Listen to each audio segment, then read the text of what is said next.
দিল্লির উদ্দেশ্যে রওনা দিতে কলকাতা বিমানবন্দরে এসে পৌঁছলেন বিজেপি নেতা অর্জুন সিং।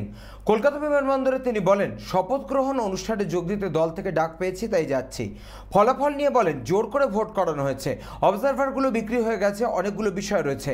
বর্ষিয়ান নেতাদের মন্তব্য নিয়ে বলেন, আমি এটা বিশ্বাস করি না। দলের কর্মীরা যথেষ্টভাবে কাজ করেছে, তারা এটা বলছেন সেটা পাবলিক যদি না বলাই উচিত।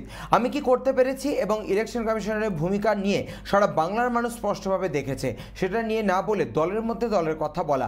ফিরহাদ হাকিমের টেম্পোরারি শপথ মন্তব্য প্রসঙ্গে বলেন, ভালো আছে, উনি ওয়েট করুন, উনি থাকবেন কি থাকবেন না, মোদিজি থাকবেন, উনি কবে ভেতরে যাবেন সেটা নিয়ে চিন্তা করুন, আমাদের নিয়ে চিন্তা করতে হবে না। পার্টির তরফ থেকে ডাক পড়েছে, যাচ্ছি। আজকে মোদিজি শপথ আছে, সবাই যায়।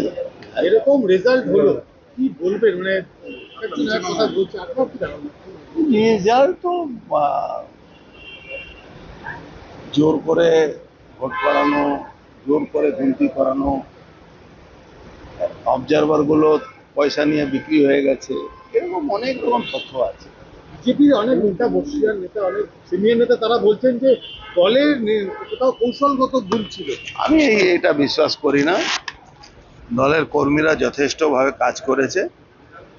যারাই এটা বলছেন, আমার মনে হচ্ছে এটা পাবলিকলি না বলাই উচিত। নিজে আমি কি করতে পেরেছি বা ইলেকশন কমিশনের ভূমিকা নিয়ে অস্পষ্টভাবে সারা বাংলার মানুষ দেখেছে, সেটা নিয়ে না বলে দলের মধ্যে দলের কথা বলার। আজ উচ্চ নেতৃত্বের সঙ্গে কথা বলবেন, সেটা সুযোগ পেলে নিশ্চয়ই আমাদের কথা। বলছে যে টেম্পোরারি শপথ গ্রহণ অনুষ্ঠান হচ্ছে, এই সরকার থাকবে না। এই সরকার থাকবে না, টেম্পোরারি অনিশ্চয়তায় ভরা সরকার। ভালো আছে, উনি ওয়েট করুন, উনি থাকবেন কি থাকবেন না, মোদিজি থাকবেন এটা নিশ্চয়ই। উনি থাকবেন কি না থাকবেন, উনি কবে ভিতরে যাবেন, এটা নিয়ে উনি চিন্তা করুন, আমাদের নিয়ে চিন্তা করতে হবে। Bureau report, channel 24/7।